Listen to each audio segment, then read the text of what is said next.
Good morning, everyone. Good to see you again. Assalamualaikum warahmatullahi wabarakatuh. Salam sejahtera untuk kita semua. In this session of ICT, Information and Communication Technology course, I would like to briefly explain about the basic notion of ICT and cyber communication. Oke, Mbak Mas, di pertemuan ini saya akan sharing sedikit tentang konsep-konsep dasar teknologi informasi komunikasi dan komunikasi siber, ya. As we all know together, today we live in a digital disruption period, ya. This would be comprehend or understood as a transition from analog technology to digital technology.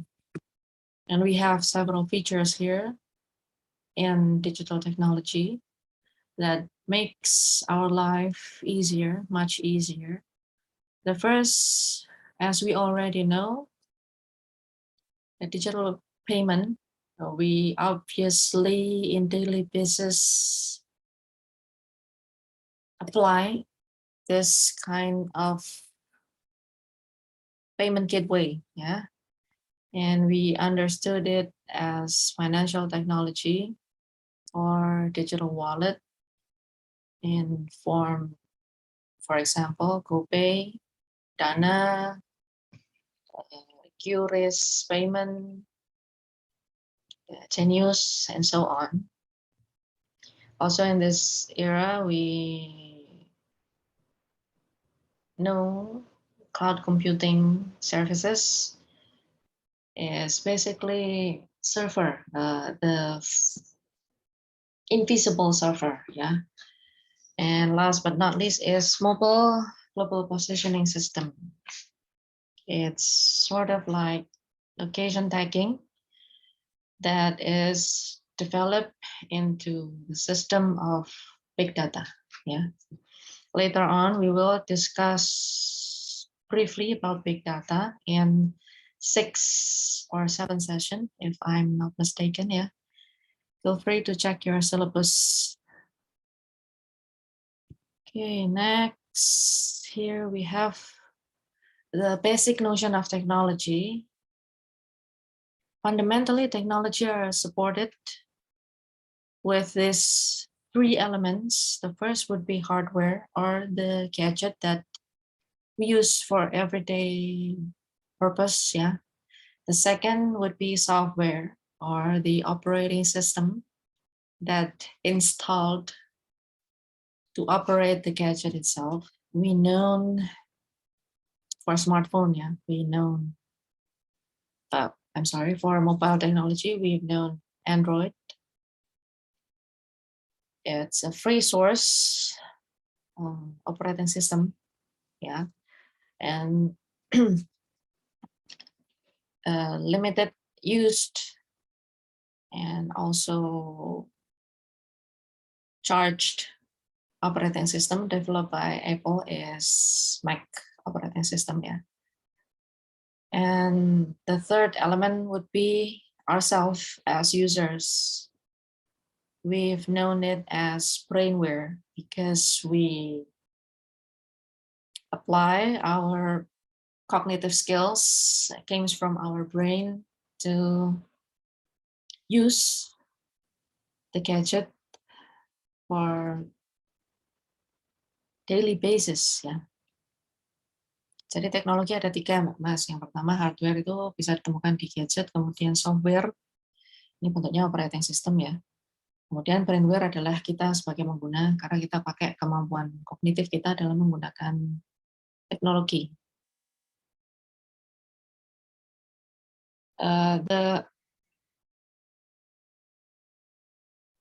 Tahap perkembangan, ya, or the developmental phase. We are arriving at the 4th wave, actually, but I will explain the first 3 phases of development of technology. Yeah. The first wave would be digitalization or digitization. Yeah, it marked with convergence and efficiency. Convergence understood as combining all service or all digital features into one network, yeah, or into one gadget. As you can see, when you browse your smartphone, we have several features, several services here, yeah. You can see the clock, you can see the weather predictions, you can send your email, you can take pictures, you can use a calculator. Every single digital services are combined into one gadget. That what we call the convergence. And when it comes to convergence, it also implies efficiency, because all we need to do is we rely on this single gadget. It could provide us with various kind of features, ya. Jadi konvergensi itu penggabungan dari beberapa layanan digital dalam satu jaringan, ya. Jaringannya pakai internet, ya, koneksi internet.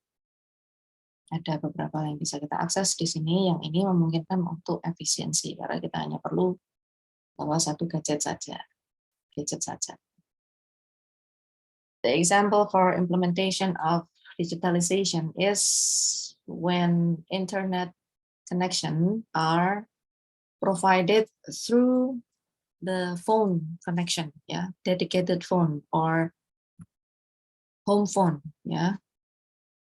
Jadi digitalisasi itu salah satu contoh implementasinya adalah pada saat layanan internet ini disediakan dengan menumpang jaringan telepon yang ada di rumah Mbak Mas, ya.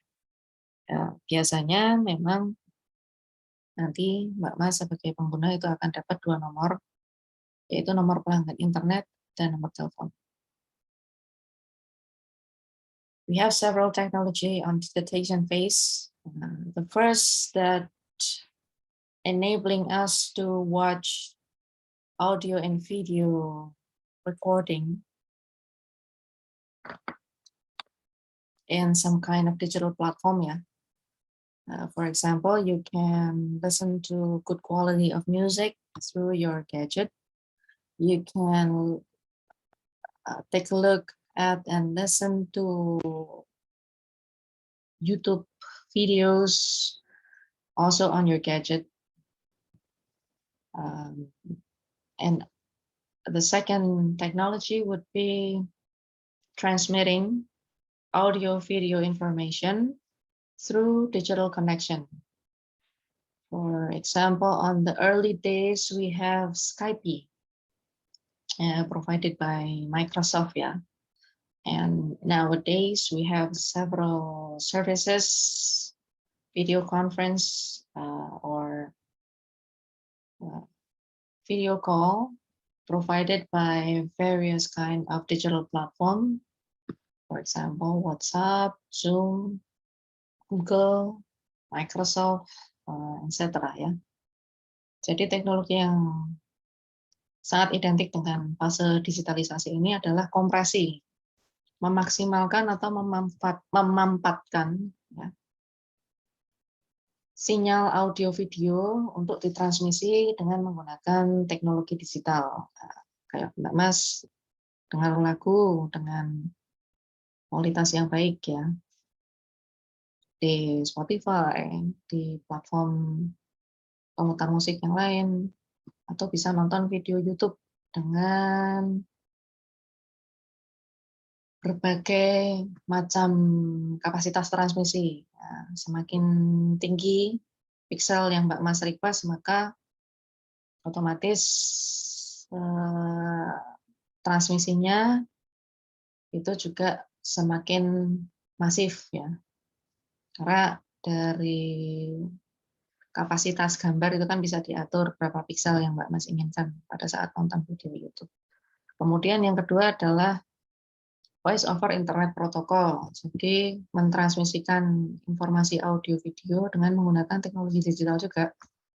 Kalau dulu kita pakai Skype ya, sekarang sudah banyak penyediaannya. Digitalization also identical to computerized technology.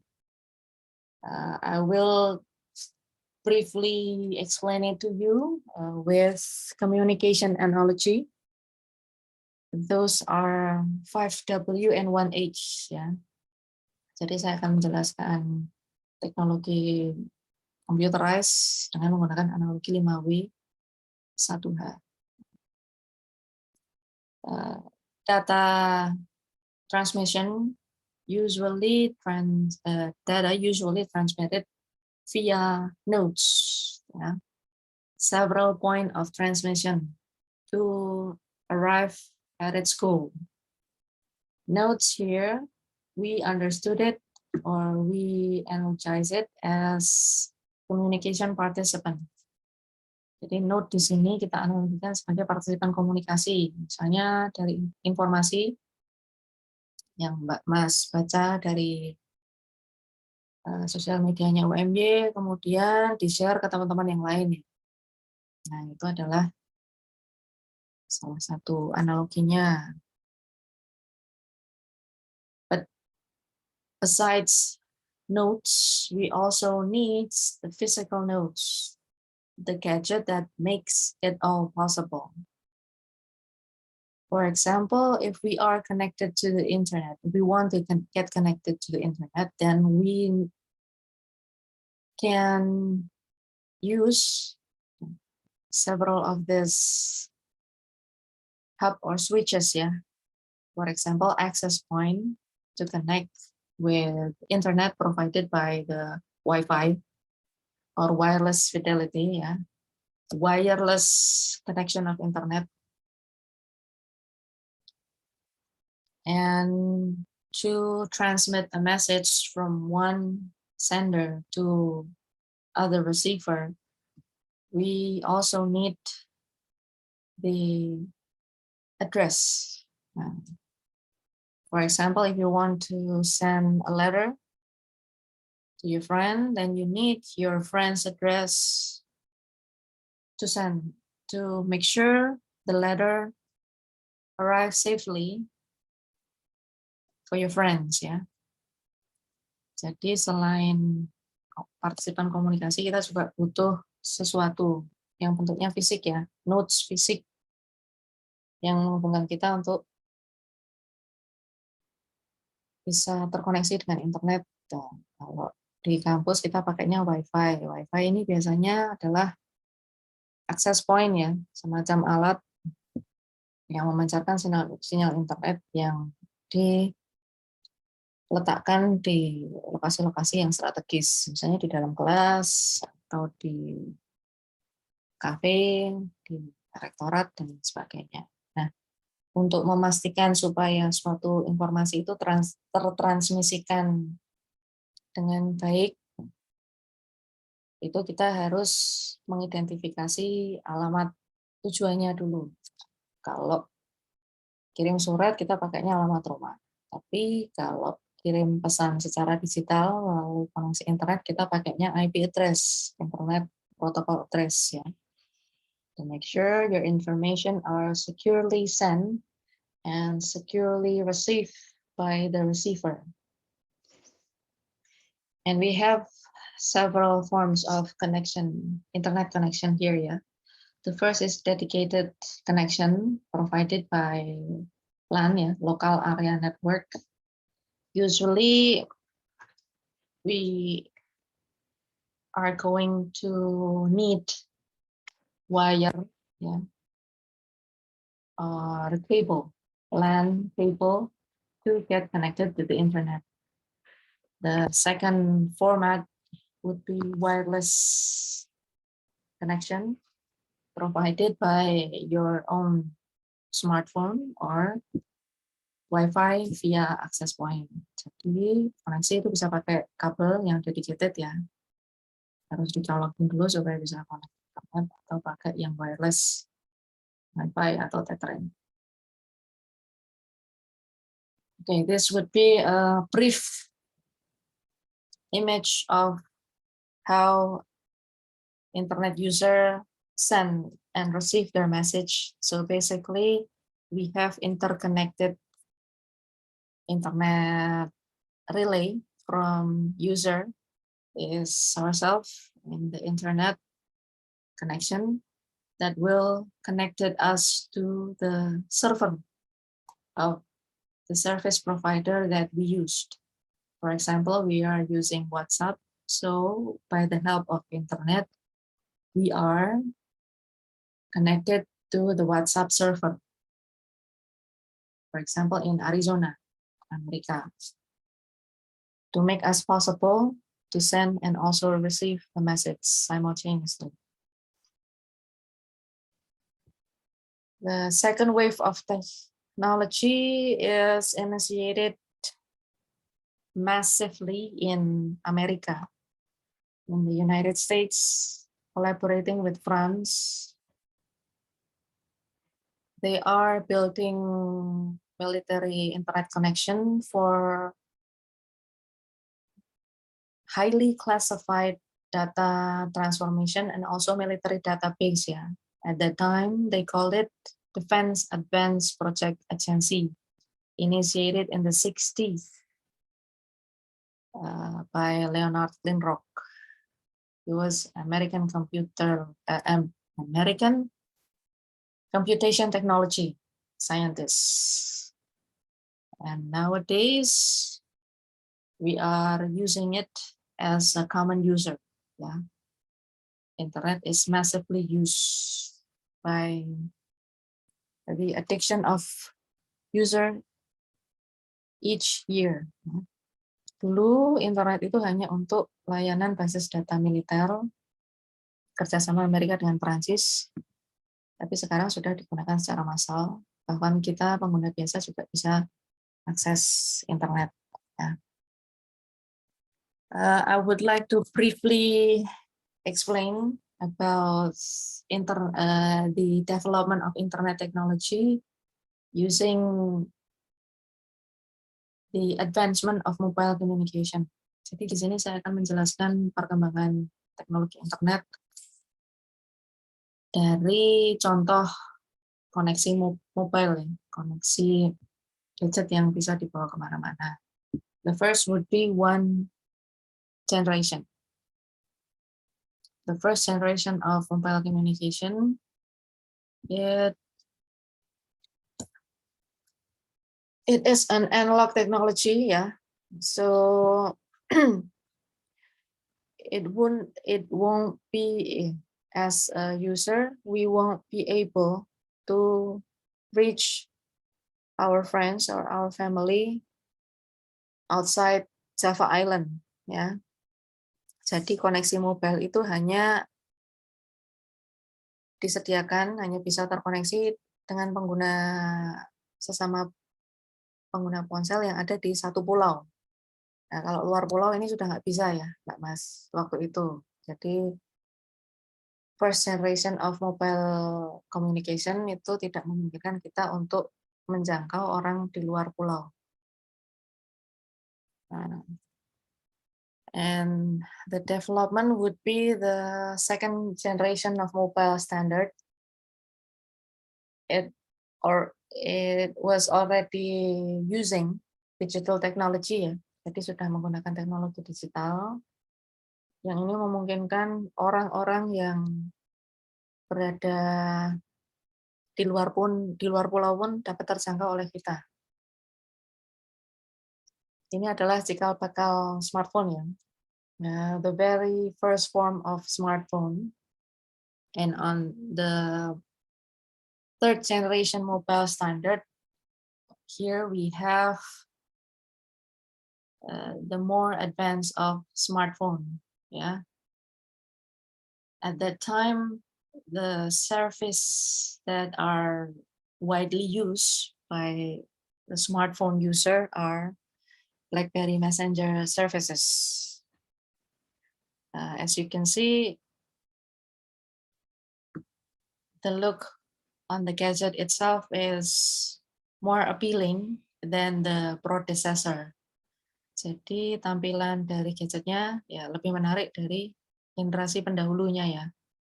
Nah, di sini masih monoponik, masih monokrom. Di sini layarnya sudah polychrome, sudah berwarna gitu ya, sudah digitalize, sudah polyphonic. Dan ini pada waktu itu orang saling mengidentifikasi satu pengguna dengan pengguna yang lain dengan bertukar PIN ya. Several transmitters sends information simultaneously. Jadi beberapa transmitter itu bisa mentransmisikan beberapa pesan dari pengguna secara sekaligus gitu. Although now we are arriving at the mobile standard 5th generation, but I would like to briefly explain about the 4th generation of broadband cellular network technology. Yeah. Earlier on the 3rd generation, we have quite limited data transmission from one user to another. But on the 4th generation here, we have wider range of digital mobile communication use. Yeah. So once they transmit, they can load more users than the early generation. Jadi LTE atau long term evolution koneksi LTE ini bisa memungkinkan sekali transmisi ini membawa pesan dari lebih banyak orang ya. Atau file yang dikirimkan atau ditransmisikan ini kapasitasnya lebih besar. Nah, dari sinilah kita bisa lihat ya waktu itu kita sudah mulai terbiasa dengan layanan streaming online. Drakor, film, anime, kemudian musik, ya, dan lain sebagainya.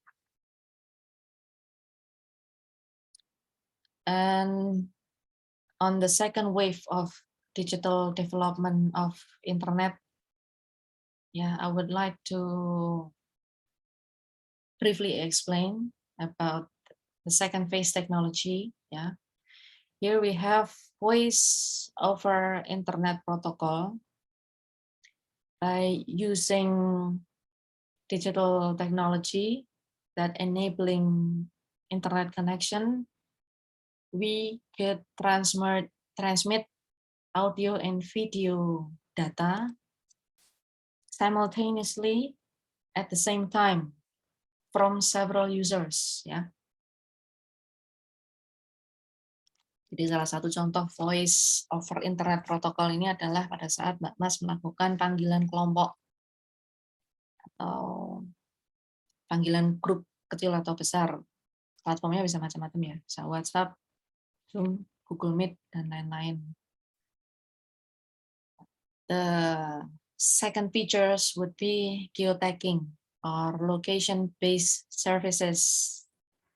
For example, in the real life, if we are using Android, automatically, if we turn on the location service, Google or the digital service provider would be able to record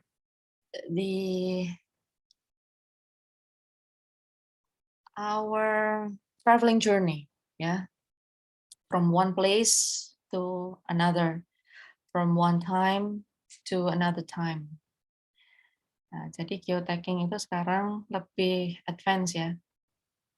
Misalnya Google aja sudah bisa merekam catatan perjalanan kita dari satu tempat ke tempat yang lain, itu tanggal berapa, jam berapa, kemudian kita pindah ke tempat berikutnya.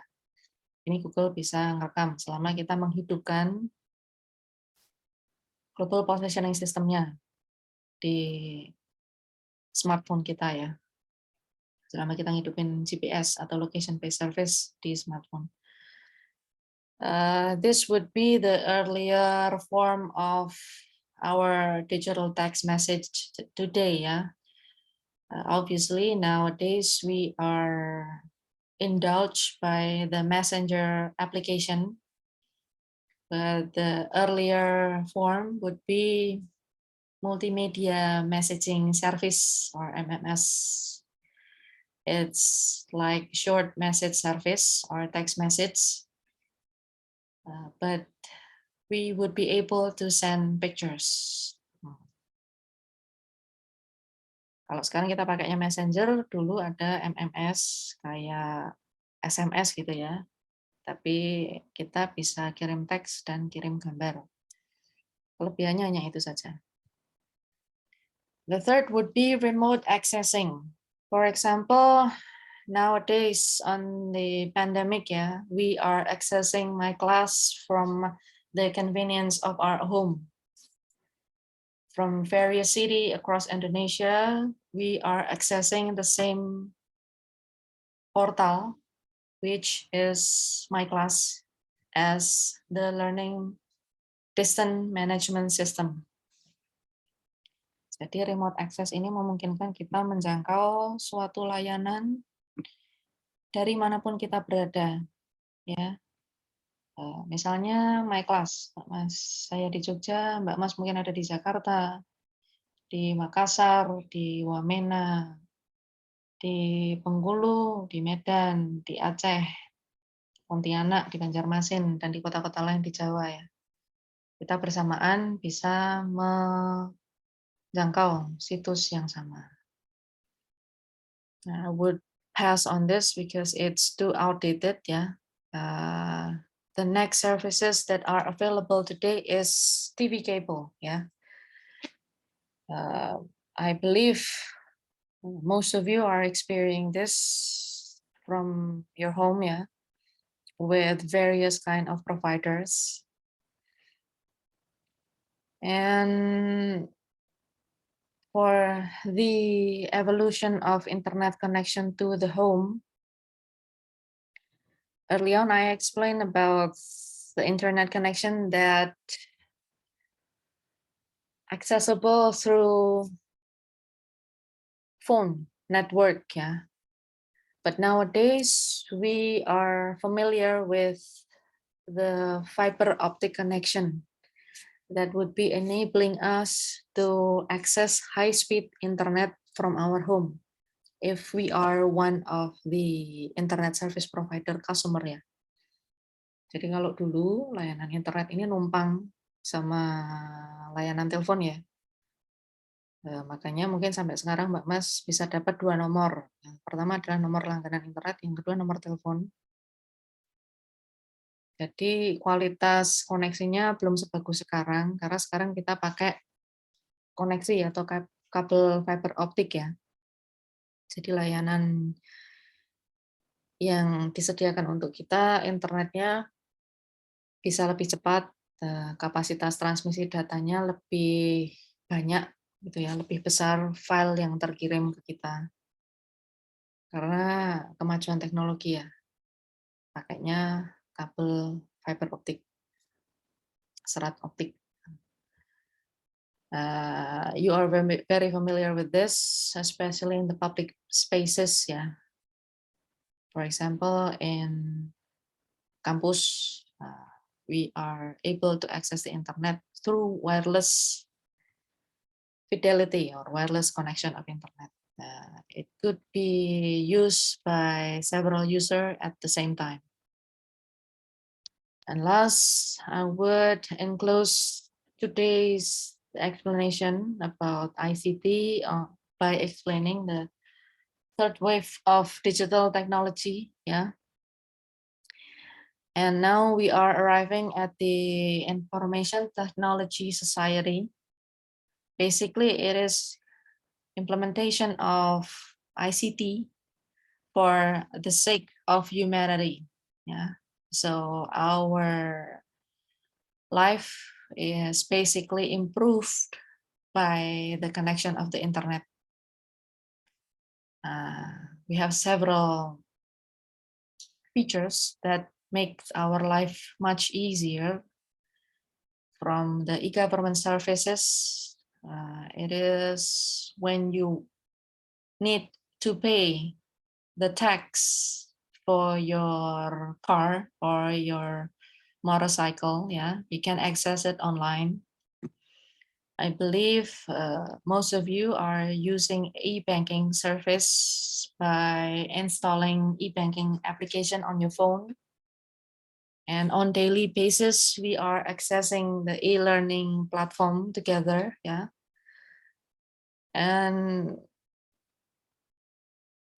on daily basis, we are doing shopping online. We also ordering food online or digitally. And this would be the